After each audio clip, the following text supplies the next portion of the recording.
Hi guys, I have perfectionistic tendencies and that ain't good.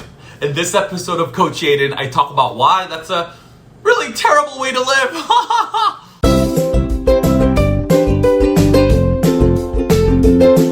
I'm a perfectionist, and with the best of intentions, I lived for many years as if life was a constant test. I would approach everything with an attitude of, well, let's see how you do with this, Aiden. And if I make a mistake, then I would make a habit of internalizing everything.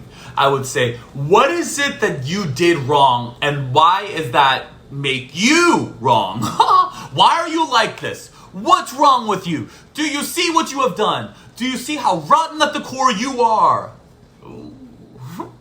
Let me tell you why I chose this topic this week. It's an insane story. I mean, I would do this to myself all the way back to the days of elementary school, right? I remember when I was in 4th grade, I was mean to this one girl, okay? Me and my friends decided one day that she was mean or something, I don't even know what it was about, and we didn't let her play ball with us, handball. And then she was sad. And the other day, like day before yesterday, I stopped myself and I thought, what a mean child I was. And how rotten to the core am I to have made that girl feel that way. God, I was so terrible. You guys, that was 27 years ago. And that girl probably doesn't even remember the event. And besides, later that same day, we made up and we apologized, and now we're friends to this day on Facebook. She's still a personal friend, actually, too. And I don't know what else I need to do to absolve myself of this apparently unforgivable sin of having had a mean moment when I was 9 years old, 27 years ago during recess, okay?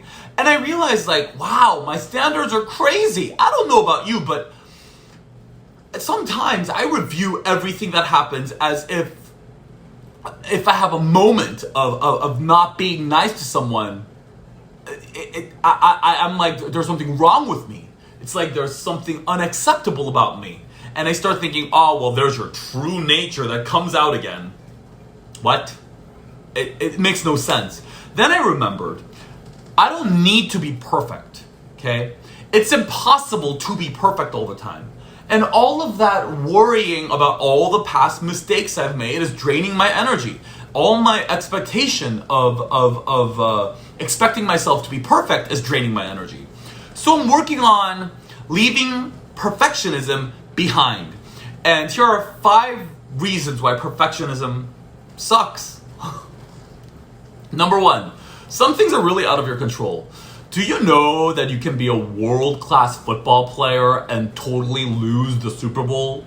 Do you know that you can be Beyonce and release an album and be number 2 instead of number 1 on the charts? You can study for an exam and study and study and study and study and study, and your physics teacher didn't cover an entire subject that was going to be on the advanced placement test, and you could get less than a 5. Do they still do advanced placement tests? I think that's how it worked anyway when I was in school, a while ago.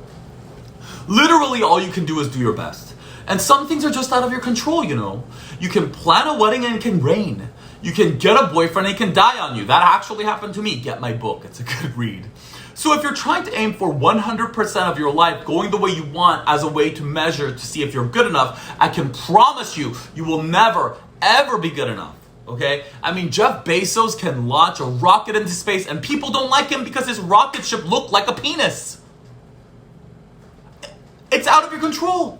There are things that are just out of your control. So all you can do is lean in and do your best from your personal assessment and let go of the result.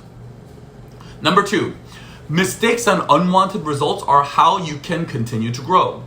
So let's say you do your best and you made a mistake. That is how you learn not to do that thing that doesn't get you the results you want, right? Let me tell you about my stand-up comedy.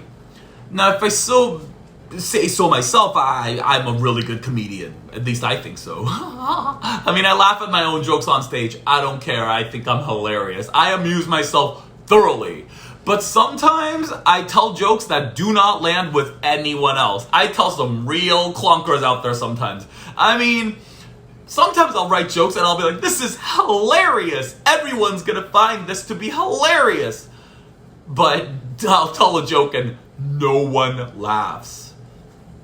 But I have to try telling new jokes. And see, that is the only way to really know whether or not if a joke I wrote is going to work or not, is to go on stage and tell it. So you can't find out. Here's another example. You can't find out that your car has a problem until you get in the car to drive it, and then the maintenance warning comes on, or you end up on the side of the road. But either way, you got to get in the car and drive it to find out. So you got to let yourself get out there and drive and figure it out. Let me tell my bad jokes. I'll be sure to put some good ones in there that I know work, so that people don't have to sit through all of them being bad, but I have to try, right? So mistakes are a good way to learn how to develop more of that which you want. Number 3, perfectionist slows down your progress, okay? When you feel like you have to be perfect, it's like sitting with a jigsaw puzzle, and you think that piece might go there, but you don't want to try, so you sit there and you try to figure out whether that is the right place for that piece of the puzzle, and you'll sit there trying to figure it out visually for hours. Then you finally pick up a piece because you think it's the piece, and then you put it in there, and oh my God, it's wrong. And then you're an idiot, and you're a dummy, and you're an X, Y, and Z. And then you start berating yourself, and it takes up all your time. And that person over there with that puzzle made 20 wrong moves per one right move you made, and completed the puzzle by the time you've stopped crying. Okay? So I think it's much easier attitude to get over it and get on with it. Having to be perfect is so much pressure. It's a good chance that your puzzle will never get done with that kind of attitude. Number 4, okay? Perfectionist kind of creates this dynamic. It stops you from moving forward. Here, I like to use this as example, as a pass and go example. In Candy Crush, you guys play Candy Crush? If you complete the puzzle, you get to move on to the next round. Now, you know how in Candy Crush they rank you based on how you did compared to your friends, like how you scored? Like, imagine if you did not let yourself go to the next round until you were in the number 1 slot among your friends. You could potentially never move forward. You could be stuck at level 1 forever, especially since the app doesn't tell you that your friends purchased all these kinds of in-app items and tools to help them cheat all kinds of scores, okay? Look, how boring would that be to play level 1 over and over and over, okay? Get to the next level. In high school, you don't have to get straight A's to get to the next level, right? If you get a C average and show some level of competency, they'll let you go on to the next grade. So in life, we have to allow ourselves the same grace. When we do good enough, we move forward. Say you are learning additions and you get 70% of the concept of additions, and then you move forward. You'll learn subtractions, and then you learn 70% of that and move forward, and division, 70% of that. And by nature of doing math, you'll figure out how to get better at that, the rest of the 30%. But if you wait till you get 100% on additions before learning anything else, pretty soon you're going to be a 29-year-old who doesn't know how to subtract. So we have to allow ourselves to be less than perfect so we can learn more and be more. This perfectionism thing will keep us as a 40-year-old in high school if you let yourself. Let me tell you. Number 5. When do we ever get to enjoy where we're at? I was at the gym this week, and I don't have 6-pack abs, but I'm in pretty good shape. I think I'm in pretty good shape. Look at the muscles. I have muscles, yeah. And as I watched myself lifting in the mirror at Orange Theory Fitness, which I love, I knew that I didn't have a perfect body, but damn, I got a pretty good one. I had a vein right here. I got look, that's a cut right there. And my calves are beautiful. And I have a nice chest. So when do I get to enjoy this body that I've built? Sure, it's not perfect, but it's pretty damn good, right? And whose body is perfect? Look, Gisele Bündchen has to be photoshopped. I think I'm pretty damn good. Pretty damn great. Let's use another example. Money. Sure, I could have more money. But I have enough to take care of myself. I'm doing a good job of taking care of my finances. When do I get to stand in the knowing that I helped build the business and am doing well with my finances, and stop looking for lack where things are and hold that as an example of why I'm not good enough? And if everything is perfect, doesn't that mean that you may not be pushing yourself to be better? And if so, isn't that imperfect? And isn't it actually perfect to be imperfect?